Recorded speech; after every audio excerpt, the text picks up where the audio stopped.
Selamlar değerli takipçilerim. Kanalıma ve mutfağıma hoş geldiniz. Bugün sizlere domates sosu konservesi tarifi vermek istiyorum. Bu sos çok lezzetli oluyor. Makarnalarınızda, pizzalarınızda ve yemeklerinizde gönül rahatlığıyla kullanabilirsiniz. Gerçekten kıvamı da lezzeti de muhteşem oluyor. Kesinlikle denemenizi tavsiye ediyorum. Ve hemen bu tarifimizin yapımına geçiyorum. Domates sosumu hazırlamak için ben 5 kilo domates kullandım. Yuvarlak domates ve sivri domates karışık kullandım. 1 kilo da kapya biberim var. Sizler dilediğiniz domates çeşidiyle tabii ki yapabilirsiniz.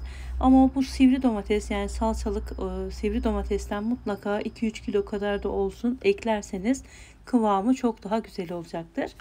Domateslerimi güzelce yıkadıktan sonra kabuklarını soymuyorum. Sadece baş kısımlarını kesip dörde bölüp geniş bir tencerenin içerisine alıyorum. Kabuklarını soymanıza gerek yok. Kabukları hem kıvam veriyor, hem ekstradan çok lezzet katıyor, hem de ziyan olmamış oluyor. O yüzden soymanıza hiç gerek yok. Bu şekilde hepsini zaten blenderdan güzelce çekeceğiz.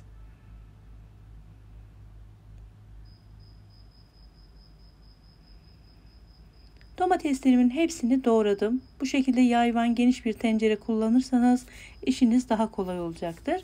Şimdi üzerine çiğitlerini çıkarıp güzelce doğramış olduğum 1 kilo kapya biber ekliyorum. 8 diş de sarımsak ekliyorum. Şimdi şöyle bir karıştıracağım ve ocağın üzerine alıp bu domatesi, biberi, sarımsağı birlikte iyice ezilene kadar pişireceğim.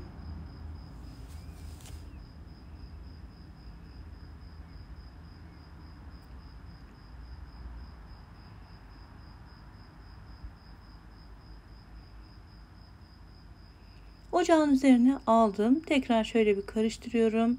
Mutlaka ara ara karıştıralım. Dibine tutabilir. Zaten birazdan göreceksiniz, hemen suyunu bırakmaya başlayacak. Yaklaşık 30-35 dakika. Bu süre domatesin cinsine göre değişebilir. Bu şekilde pişmesi gerekiyor. Neredeyse dağılacak kıvama, böyle kabukları birbirinden ayrılacak kıvama gelmesi gerekiyor ki blenderla çektiğimiz zaman pürüzsüz bir şekilde çeksin. Evet, yaklaşık 10 dakika sonra gördüğünüz gibi bu şekilde yumuşamaya ve dağılmaya başladı.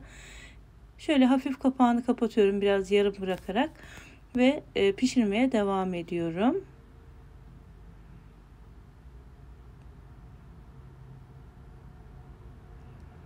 Evet, gördüğünüz gibi yaklaşık 35-40 dakikayı buldu bu hale gelmesi.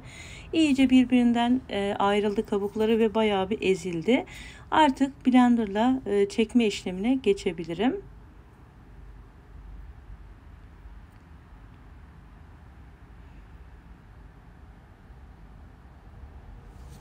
Evet, şimdi blenderla pürüzsüz bir kıvam alana kadar 4-5 dakika boyunca çekmemiz gerekiyor. Birazdan tamamen pürüzsüz bir kıvam alacak sosumuz. Gerçekten lezzeti de muhteşem. Eğer bu şekilde denemediyseniz bu yaz domatesleriyle mutlaka deneyin. Yemeklerinizde, dediğim gibi pizzalarınızda veya makarnalarınızda gönül rahatlığıyla kullanabilirsiniz. Hatta sabah kahvaltısında ekmeğinize sürüp bile yiyebilirsiniz. Gerçekten o kadar lezzetli oluyor. Yaklaşık 4-5 dakika boyunca bu şekilde çektim. İçinde hiçbir parça kalmadı. Hemen şöyle bir kaşıkla bakmak istiyorum.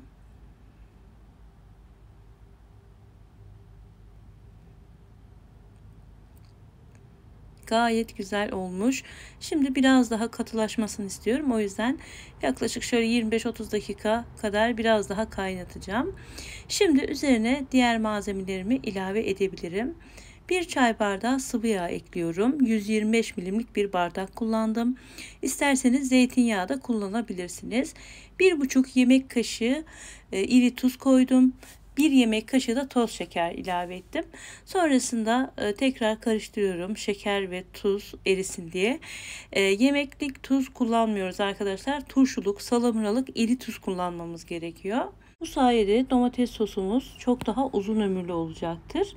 Evet, yaklaşık 20-25 dakika daha kaynattım. Biraz daha kıvam aldı Ve şimdi hemen sıcağıyla kavanozlara dolduracağım.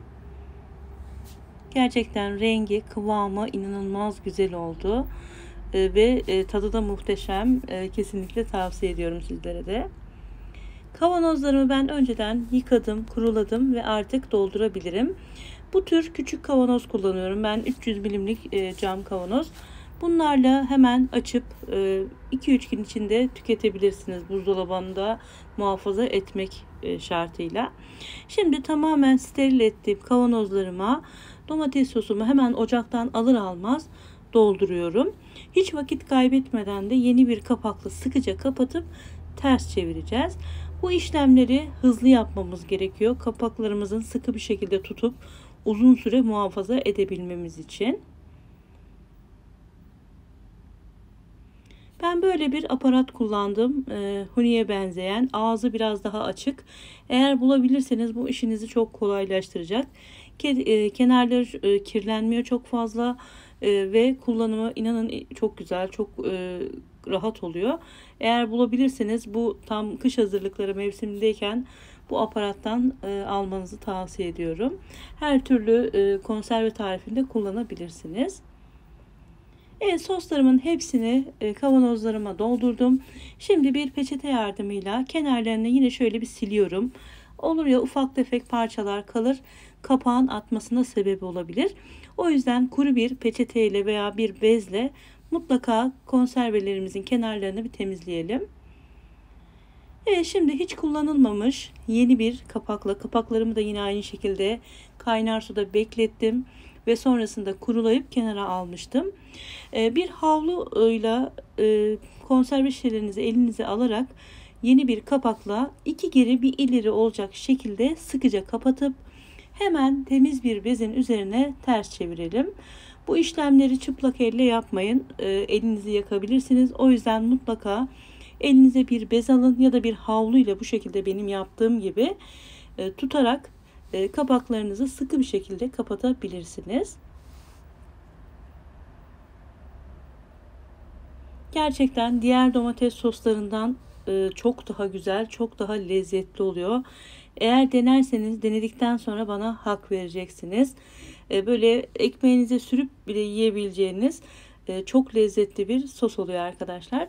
Hazır domatesin tam mevsimiyken ve bolken ve biraz da fiyatı uygunken sizlere bolca yapıp kenara koymanızı tavsiye ediyorum. Kışın inanılmaz işinize yarayacak.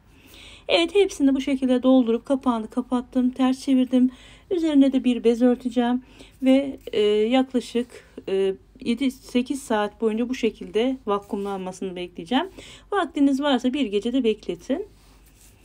Ben 8-9 saat bu şekilde beklettim ve artık soğudu domates soslarım ve vakumlandı tabii ki kapakları. Hemen bakıyorum şöyle içine doğru çökmüşse artık kapakları tutmuştur. Dışarıda serin bir ortamda uzun süre muhafaza edebiliriz. Eğer tutmamış kapaklarınız varsa, yani böyle dışarı doğru bombe yapmışsa olabilir. Bu da başımıza gelebilecek bir şey. Onu buzdolabında muhafaza edebilirsiniz. Hemen şöyle bir tanesini açıp sizlere kıvamını göstermek istedim. Gerçekten akşam çekim yapmama rağmen inanılmaz güzel görünüyor. Rengi, tadı ve görüntüsü muhteşem bir sos arkadaşlar. Kavanozun kapağını açtıktan sonra mutlaka buzdolabında muhafaza edelim. Bu şekilde daha uzun bir şekilde kullanabilirsiniz. Evet, bugünlük de bu videomuzun sonuna geldik. Umarım videomu keyifle izlemişsinizdir. Bana destek olmak isterseniz eğer videolarımı beğeni ve yorum bırakmayı, arkadaşlarınızla da paylaşmayı lütfen unutmayın. Eğer bu videoda ilk defa karşılaşıyorsak kanalıma abone olup yanındaki zil işaretini de açarsanız yeni gelecek birbirinden güzel tariflerimi kaçırmamış olursunuz. Tarifle ilgili sorularınız varsa onları bana yorumlar kısmından yazın. Elimden geldiğince cevaplamaya çalışıyorum. Bir dahaki videomda görüşmek üzere. Allah'a emanet olun. Hoşça kalın.